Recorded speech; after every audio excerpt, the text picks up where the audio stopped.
오늘 우리가 읽어야 할 시편은 46편부터 48편까지인데요. 저는 여러분과 46편을 가지고 말씀의 은혜를 나누고자 합니다. 시인이 살고 있던 시대에 큰 어려움이 있었다는 것을 알 수 있습니다. 6절을 보면 문나라가 떠들며 왕국이 흔들렸더니 이런 문장이 있고, 또 9절에 전쟁, 활, 창, 수레 이런 단어들을 보니까 전쟁과 같은 어려움들이 시인이 살고 있었던 때에 있었다는 것을 알 수 있어요. 전쟁이 오면 어떤 상황이 벌어질까요? 어떤 마음이 들까요? 이렇게 죽음에 대한 극도의 공포를 느끼겠죠. 지금까지 쌓아두었던 모든 것을 잃을 것 같은 그런 공포를 느낄 것이고, 무엇보다 소중한 것을 잃어버리지 않을까, 혹시 가족을 잃어버리진 않을까, 이런 것 때문에 굉장히 큰 두려움들이 찾아오죠. 이 오늘 시편 46편에 기록한 저자는 어떤 상태였던 것 같아요? 오늘 읽어보면 극도의 공포처럼 보이지는 않은 것 같아요. 상황은 무서운 것 같은데 왠지 모르는 평안이 있다는 것을 또 시를 통해 우리가 알 수 있습니다. 몇 가지 단어들을 중심으로 시인이 어떤 마음이었는지를 살펴보려고 하는데요. 반복되는 단어들이 있어요. 첫 번째는 1절과 7절, 11절에 나온 피난처라는 단어인데요. 하나님은 우리의 피난처 되신다고 이렇게 고백을 하죠. 전쟁 중에 가장 두려운 게 뭘까요, 여러분? 가장 안전한 곳이 어디냐라는 거예요. 우리가 어디로 숨어야 돼요? 그리고 의지할 수 있는 대상이 누구냐는 거예요. 우리가 지금 우리에게 있는 이 군인들이 우리에게 가지고 있는 전력이 과연 이길 수 있는 것인가라는 그런 두려움이 생기잖아요. 적군은 되게 크게 보이고, 적군이 들려오는, 우리 지금으로 본다면 총성과 군인들의 숫자와 이런 걸 보면 어떻게 저들을 피할 수 있을까?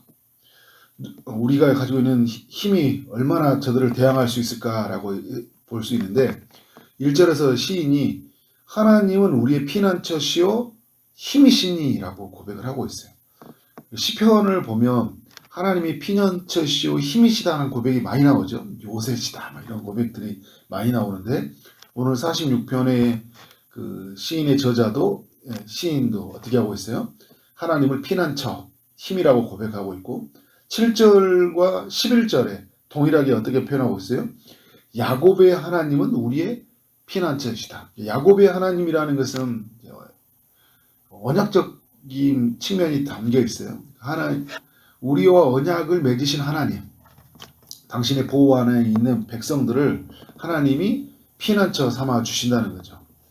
그래서 시인의 마음이 두려워하지 않는 거죠. 왜냐하면 하나님이 피난처가 되시기 때문에. 두 번째는 2절과 3절에 그리고 5절과 6절에 나오는 흔들림이라는 단어가 반복이 되고 있어요. 2절과 3절을 보면 산이 흔들렸다고 해요.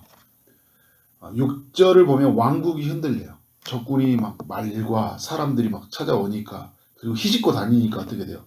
막 호동, 솔리는 말 타는 소리, 사람들이 움직이는 소리가 마치 막 산이 흔들리는 것처럼, 왕국이 흔들리는 것처럼 굉장히 극도의 공포가 찾아오는 것이죠. 그런데 흔들리지 않는 곳이 있어요. 5절에 보니까 어디가 안 흔들려요? 시인이 지금 머물고 있는 성이 흔들리지 않는 거예요. 왜 흔들리지 않죠? 말씀을 보니까 하나님이 그 성 중에 계시기 때문에. 적군이 그렇게 많이 쳐들어오는 것 같은데, 그렇게 말발구 소리로 막 울려대는 것 같은데, 어떻게 해요?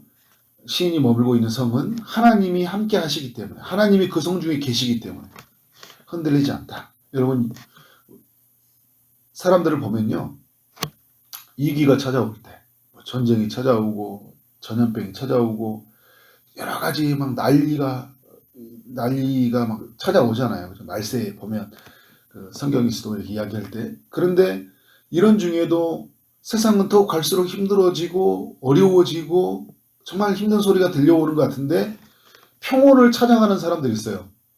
코로나 때도 여러분 평온한 사람들이 있다니까요. 막 무슨 세상이 막 난리가 난 것 같은데도 괜찮아요. 하나님이 그들과 함께 계시는 사람. 하나님이 그의 인생 속에 함께하는 사람, 하나님을 주로 모시는 사람들에게 뭐가 있어요? 평온함이 있잖아요. 흔들리지 않는 마음이 있어요. 부활하신 예수님이 저희들에게 찾아왔을 때 어떻게 말합니까? 평안할지어다 이렇게 하잖아요. 주님이 없어서 막 떠나서 홀로 어떻게 살아갈까 두려워하는 그 순간에 주님이 찾아오셔서 던지는 메시지는 평안이었어요. 주님이 계시는 사람들에게 평안이 있어요. 그래서 흔들리지 않아요. 어떤 상황 앞에서도 마음이 요동하지 아니하는 그런 굳건한 심지가 있어요. 하나님이 함께 하시는 그런 사람들이죠. 세 번째는 1절과 5절에 나오는 도움이라는 단어예요. 1절에 이렇게 하반절에 이렇게 이야기하고 있죠. 하나님은 환난 중에 만날 큰 도움이시야. 환난이 있는데 도움인데 뭐예요? 큰 도움이라는 거예요. 예, 여러분 우리도 살다 보면 도움의 손길들이 있죠. 근데 그게 미비해요. 이게 약간밖에 못 도와줄 것 같아요. 근데 오늘 시인은 뭐냐면 하나님이 큰 도움이라고 이야기하는 거예요. 근데 5절에도 보니까 하나님이 어디에서 어떻게 언제 도우신다고 그래요? 새벽에 하나님이 도우신다고 하는 거예요. 아침이 되면 적군이 쳐들어올 것 같은 거예요. 적군들이 활과 창을 들고 수레를 타고 많은 숫자와 함께 올 것 같아요. 9절에 보니까 그죠? 활, 창, 수레 막 이런 걸 가지고 끌고 오는 거잖아요. 그런데 하나님이 이 전쟁이 시작하기 전에 새벽에 자신의 백성을 도우시는 거예요. 여러분 우리도 하루도 마찬가지예요. 하루의 삶이 전쟁과 같은 거잖아요. 우리가 전쟁의 치열한 삶의 이야기들이 오늘 하루 동안 또 찾아올 것이거든요. 우리에게. 우리를 엄청 흔들어 댈 거예요. 근데도 우리의 마음이 평안한 게 뭐냐면 오늘 이 새벽에 아침이 떠오를 모든 일이 시작하기 전에 주님이 우리의 방패가 되셔서 그죠? 힘이 되셔서 우리를 도와주고 계신 거예요. 그 하나님의 도우심이 있기 때문에 오늘 우리 하루성에 뭐가 있는 거예요? 하나님의 인도하심이 있고 그 평안이 우리 가운데 있는 거잖아요. 나는 내가 잘 산 줄 알았거든요. 내가 잘 되는 줄 알았거든요. 그냥 어떻게 세상 사람들이 말한 것처럼 운이 좋아서 되는 줄 알았거든요. 그런데 여러분 누가 도우고 계신 거예요? 하나님이 돕고 계신 거예요. 언제 도우고 계셔요? 새벽에 하나님이 돕고 계신 거예요. 우리 일이 시작하기 전에부터 하나님의 도움이 시작되고 있다는 거예요. 신인이 잘나서 이 세상이 평화로웠던 게 아니었다는 거예요. 하나님이 새벽에 도우고 계시다는 거예요. 오늘 우리가 새벽에 그 하나님을 맞이하면서 우리의 도움이 하나님이십니다. 나의 등 뒤에서 우리를 도우시는 그 하나님을 의지하고 나오는 여러분을 축복합니다.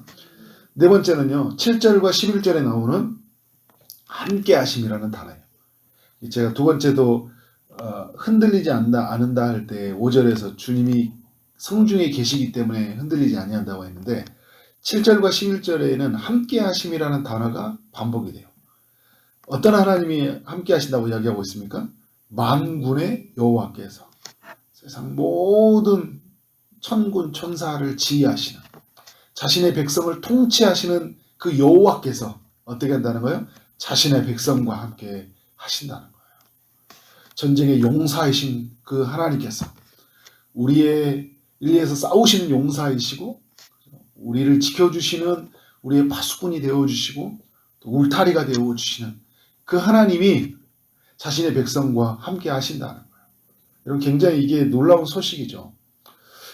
가장 복된 소식은요. 이 세상에서 가장 복된 소식은 뭐냐면 무슨 일이 생긴 게 아니에요. 어디 아파트 들어갔다 무슨 일이 생겼다 누가 결혼한다더라 우리 가족 누가 무슨 일이 생겼다 이런 게 아니라요. 가장 복된 소식은 하나님이 우리와 함께하는 소식이에요. 그래서 예수님이 이 땅에 오셨을 때 뭐라고 하는 거예요? 임마누엘 하셨다는 거죠. 임마누엘 뜻이 뭐예요? 하나님 우리와 함께 하신다는 뜻이잖아요. 예수님이 하늘로 올라가시면서 세상 끝날까지 너희와 함께 하신다는 거예요. 그래서 마태복음 보면 임마누엘로 시작해서 세상 끝날까지 함께 하신다고 마무리되고 있죠.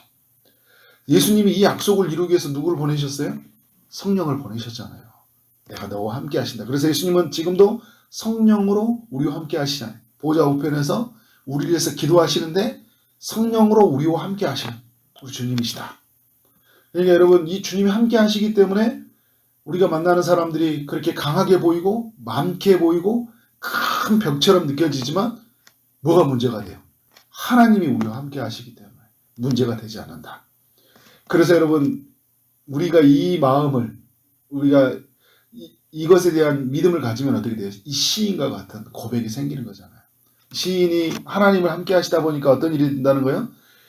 6절에서 왕국이 흔들리는데 그가 소리를 내시면 땅이 어떻게 돼요? 녹았다는 거예요. 주님이 소리를 내니까 땅이 녹아버려요.